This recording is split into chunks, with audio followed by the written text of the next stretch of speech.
നഷ്ടങ്ങളുടെ നടുവിലിങ്ങനെ നിൽക്കുന്ന സമയത്തും ഒറ്റപ്പെടുന്ന സമയത്തും കണ്ണ് നിറയുന്ന സമയത്തും ഒരുപാട് പ്രാർത്ഥിച്ചിട്ടും ഉത്തരം വരാതിരിക്കുന്ന സമയത്തും തകർന്ന മനസ്സോടെ പടച്ചോനെ നിൻ്റെ വിധിയിൽ ഞാൻ ഓക്കെയാണ്, ഞാൻ സംതൃപ്തനാണ് എന്ന് പറയുന്നിടത്താണ് ഒരു അടിമയുടെ സമർപ്പണം, സബ്മിഷൻ സ്റ്റാർട്ട് ചെയ്യുന്നത്.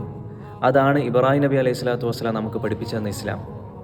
പടച്ചോൻ നമ്മളെടുത്ത് നിന്ന് ഡിമാൻഡ് ചെയ്യുന്നത് എന്താണെന്നറിയോ? നമ്മുടെ അറിവോ പൈസയോ പദവിയോ ഒന്നുമല്ല, നമ്മുടെ സറണ്ടറാണ്, സബ്മിഷനാണ്. ഇബ്രാഹിം നബിയെ പോലെ പൂർണ്ണമായിട്ടുള്ള കീഴടങ്ങലാണ്.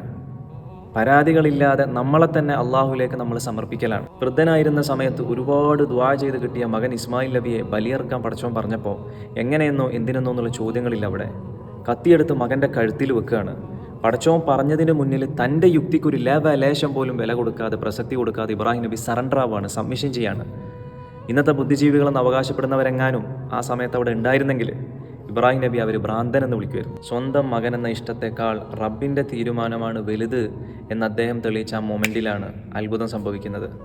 തൻ്റെ അടിമയുടെ അപാരമായ സമർപ്പണം, അപാരമായ സബ്മിഷൻ കണ്ട റബ്ബ് ആ കത്തിയുടെ മൂർച്ച കളയാണ്.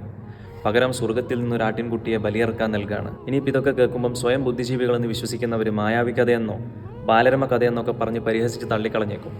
ശൂന്യതയിൽ നിന്ന് കോടിക്കണക്കിന് നക്ഷത്രങ്ങളും ചിട്ടയോടെ കറങ്ങുന്ന ഗ്രഹങ്ങളും ഒരു സിട്ടാവില്ലാതെ സംഭവിച്ചു എന്ന് പറയുന്നത് നിങ്ങളെ ലോജിക്കാണെങ്കിൽ സകലതും സർവ്വതും അള്ളാഹുവിൽ നിന്നുള്ളതാണ് എന്ന് വിശ്വസിക്കുന്നതാണ് ഞങ്ങളെ ലോജിക്ക്.